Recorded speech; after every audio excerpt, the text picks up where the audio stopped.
की शुरुआत में वेस्ली नाम के एक बच्चे को दिखाया जाता है जो अपने ग्रैंडफादर के साथ होता है।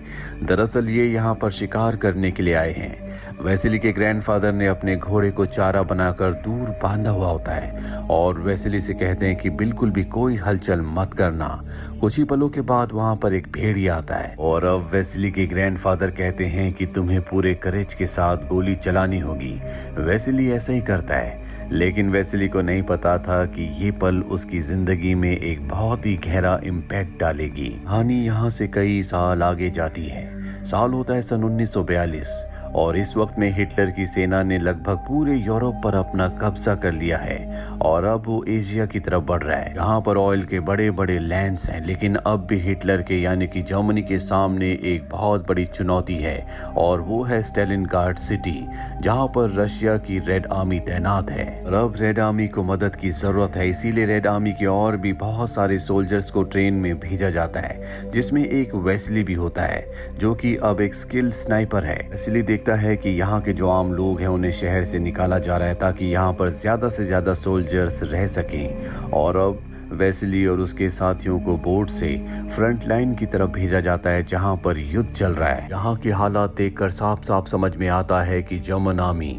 रशियन आर्मी के ऊपर पूरी तरह से हावी हो चुकी है और अब वेस्ली जिस बोट पर होता है वो किनारे तक पहुंच जाती है, जिसके बाद सबको दो दो के पेयर में बांट दिया जाता है। वेस्ली को बस कुछ गोलियां ही मिलती है, उसके पास गन नहीं होती, जबकि उसके साथी के पास गन है और इन्हें बोला जाता है कि अपने साथियों की मदद करो। वेस्ली अब आगे बढ़ता और जल्दी वो अपने साथी से अलग हो जाता है। उसके पास कोई भी गन नहीं है और अगर उसे अपने आप को बचाना है तो उसे छुप कर रहना होगा, क्योंकि जर्मन्स लगातार अटैक कर रहे होते हैं और जो भी रशियंस भागने की कोशिश कर रहे होते हैं उन्हें अपने ऑफिसर्स मार रहे हैं। जल्दी चारों तरफ हमें रेड आर्मी यानी कि रशियंस की डेड बॉडीज दिखती हैं। तभी वहां पर एक गाड़ी आती है जिसके ऊपर टैंक से हमला किया जाता है, पर इससे पहले कि गाड़ी ब्लास्ट होती इसमें से कॉमिसर डेनिलोव कूद जाते हैं और डेड बॉडीज के बीच में छुप जाते हैं। तभी वहां पर जर्मन सैनिक आते हैं और गोलियां चलाना शुरू कर देते हैं और कॉमिसर की किस्मत अच्छी होती है कि वो बच जाते हैं। और अब जर्मन सैनिकों के वापस जाने के बाद वो एक डेड सोल्जर की गन उठा लेते हैं और निशाना लगाने की तैयारी करते हैं, पर उन्हें एहसास होता है कि गन में गोलियां नहीं है। तभी वेस्ली उनके पास आता है, वो खुद भी डेड बॉडीज के बीच में छुपा हुआ था।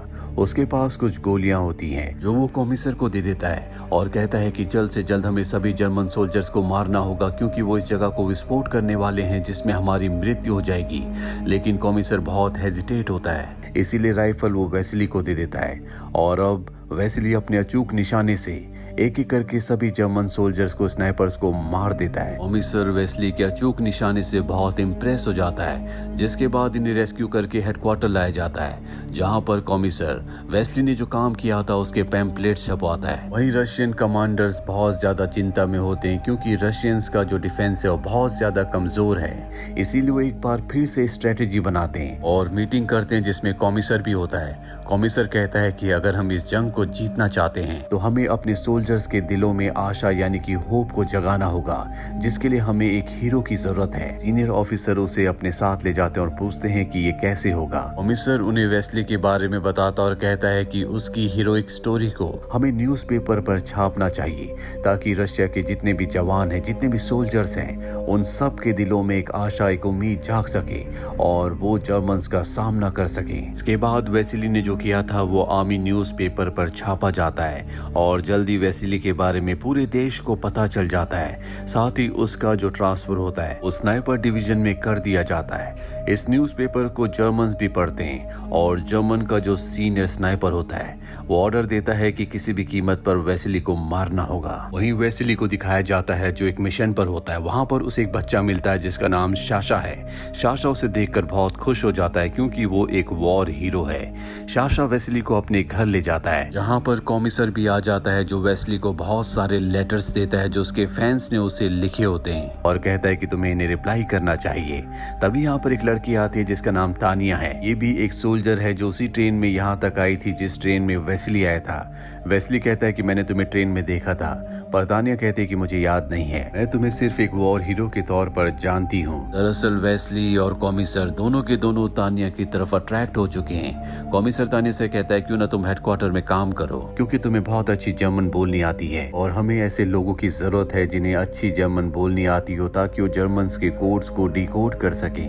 तानिया उसकी बात मान जाती है क्योंकि ऐसा करके वो बहुत सारे रशियंस की और दूसरे सोल्जर्स की जान बचा सकती है। वहीं अगले दिन वेसिली को एक मिशन पर भेजा जाता है जिसमें एक स्टोर के अंदर एक जर्मन स्नाइपर है जो रशियंस को मार रहा होता है और अब वहां पर वेस्ली अपने साथी के साथ पहुंच जाता है जहां वो विंडो के पास एक परछाई को देखता है और गोली चला देता है जिससे वो जर्मन सोल्जर स्नाइपर मारा जाता है। इसके बाद वो अपने साथी के साथ स्टोर के अंदर चेक करने के लिए जाता है। कुछ देर बाद उसे वहां पर एक सिगरेट का टुकड़ा दिखता है। वो समझ जाता है कि यहाँ पर अब भी कोई स्नाइपर है, ये एक ट्रैप है। जल्दी जर्मनी के बहुत सारे प्लेन उसी बिल्डिंग उसी स्टोर के ऊपर हमला कर देते हैं जिसके अंदर वेसिली अपने साथी के साथ है। वेसिली का साथी पैनिक हो जाता है, हालांकि उसे शांत करने की कोशिश करता है लेकिन वो उसकी बात नहीं मानता और वहां से भागने की कोशिश करता है। और इसी पल का जर्मन स्नाइपर को इंतजार था जिसे वेस्ली को मारने के लिए यहाँ पर भेजा गया था। वो वेस्ली को तो नहीं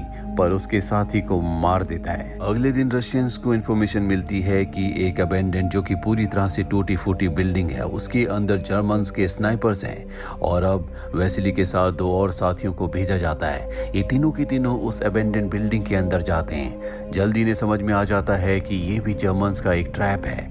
जर्मन स्नाइपर्स इनके ऊपर हमला कर देते हैं पर ये किसी तरह से तीनों के तीनों सुरक्षित जगह पर छुप जाते हैं और अब इनके सामने जर्मन्स के स्नाइपर्स हैं जो इनके बाहर निकलने का इंतजार कर रहे हैं। ये तीनों भूखे हैं इसीलिए डिनर की तैयारी करना शुरू कर देते हैं पर ये अपना सूप दूसरे कमरे में छोड़ आए होते हैं इसीलिए इनका एक साथी दूसरे कमरे में जाता है। वहाँ से जर्मन सैनिक पकड़ लेते और वेस्ली के बारे में पूछते हैं पर वो वेस्ली के बारे में कुछ नहीं बताता, जिसके बाद उसे जर्मन की ड्रेस पहनाई जाती है और रिपेयरमैन के तौर पर बाहर भेजा जाता है। वेस्ली का साथी उसे देख लेता है और अब क्योंकि उसने जर्मन ड्रेस पहनी होती है इसीलिए बिना हेजिटेशन बिना कुछ सोचे समझे वो उसे मार देता है। इसके बाद जर्मन स्नाइपर्स को इनकी लोकेशन का पता चल जाता है लेकिन यहाँ पर ये अपने साथी के हेलमेट को एक स्टिक से ऊपर उठाते हैं और तभी जर्मन स्नाइपर इनके ऊपर शूट करता है जिससे इन्हें भी जर्मन स्नाइपर की लोकेशन का पता चल जाता है पर ये अपनी जगह को छोड़कर दूसरी जगह चले जाते हैं जिसका जर्मन के स्नाइपर कोनिंग को पता होता है और वो वेस्ली के साथी को मार देता है जिससे वेस्ली को बहुत दुख होता है। वेस्ली अब यहाँ से वापस अपने कैंप में आ जाता है। यहाँ कॉमिसर उसे कहता है कि जल्दी हम जर्मन स्नाइपर कोनिंग के बारे में पता लगा लेंगे, उसकी लोकेशन के बारे में पता चलते ही हम उसका खात्मा कर देंगे।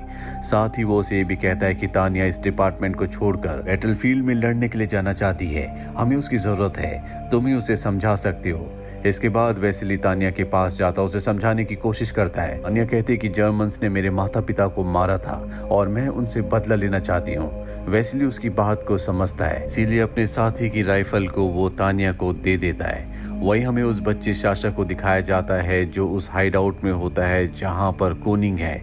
वो वेस्ली के बारे में उससे पूछता है कि उसे पता है कि शाशा वेस्ली को जानता है। शाशा वेस्ली के बारे में कोनिंग को बता देता है और अब कोनिंग उस जगह चला जाता है जहां पर शाशा के मुताबिक वेस्ली आने वाला है। दरअसल जर्मन्स किसी भी कीमत पर वेस्ली को मारना चाहते हैं ताकि वो रशियंस के मोराल को डाउन कर सके, उन्हें कमजोर कर सके, क्योंकि उन्हें पता है कि वेस्ली उन सब का हीरो है। और अब वेस्ली पाइप के जरिए अपने कॉमरेड के साथ उस जगह पहुंच जाता है और जैसे वो बाहर निकलता है तो कोनिंग उनके ऊपर फायर करता है जिससे वेस्ली का कॉमरेड जख्मी हो जाता है। साथ ही वेस्ली की राइफल भी उसके हाथ से छूट जाती है।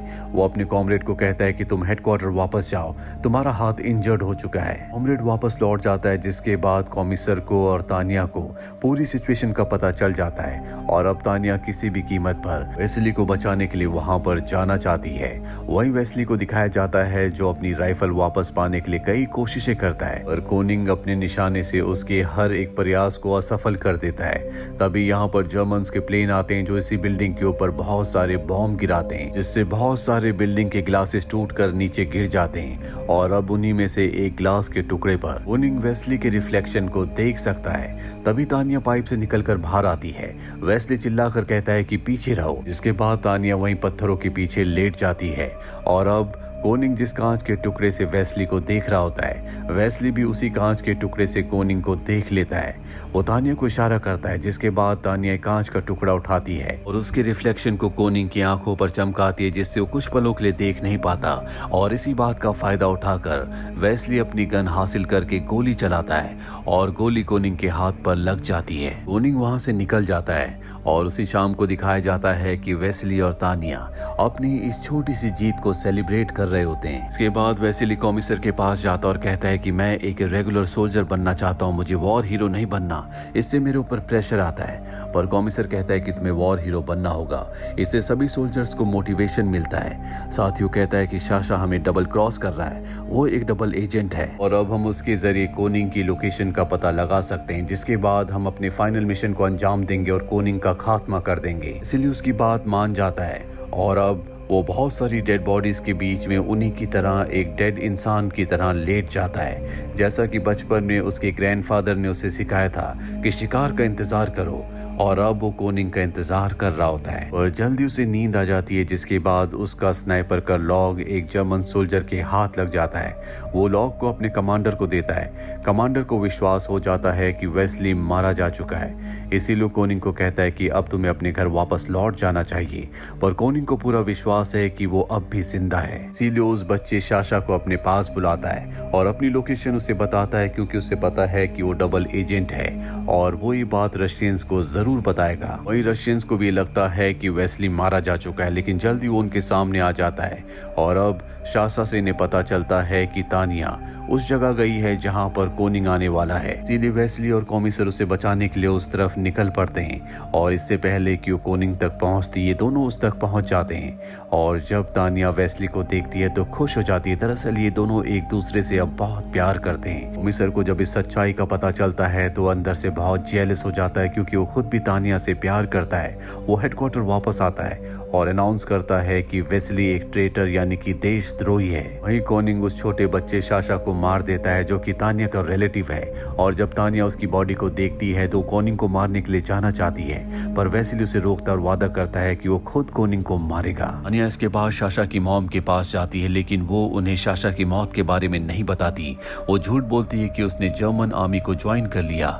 शाशा की मॉम बस यही होप कर रही होती है कि उनका बेटा जहाँ भी रहे सुरक्षित रहे। और अब यहाँ से शाशा की मॉम सभी लोगों के साथ निकल रही होती है, लेकिन तभी वहां पर जर्मन सैनिक बॉम्बिंग कर देते हैं, जिसमें तानिया बुरी तरह से जख्मी हो जाती है। डॉक्टर्स ये विश्वास कर लेते हैं कि वो अब बच नहीं सकती, इसीलिए वो उसे वहीं पर छोड़ रहे होते हैं। लेकिन शाशा की मॉम कहती है कि ये मेरी बेटी है, इसे भी मैं अपने साथ ले जाना चाहती हूँ, जिसके बाद उसे भी बोट में ले जाया जाता है। वहीं कॉमिसर किसी तरह से वेस्ली तक पहुंच जाता है, जो कि बैटल ग्राउंड में है।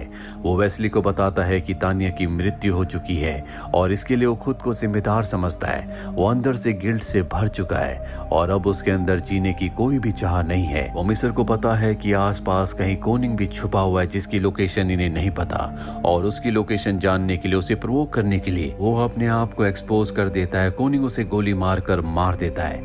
कोनिंग को लगता है कि उसने वेस्ली को मारा है, इसीलिए धीरे धीरे वो उस जगह पहुंच जाता है जहां वो देखता है कि उसके सामने राइफल ताने हुए वेस्ली खड़ा है।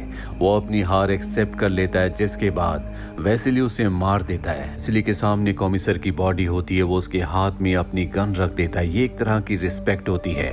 2 महीने के बाद रशियंस जर्मन से स्टालिनग्राड सिटी को आजाद करवा देते हैं, जिसके बाद वेस्ली को एक लेटर मिलता है जो कि तानिया का होता है। उसमें लिखा होता है कि वो एक हॉस्पिटल में है और पहले से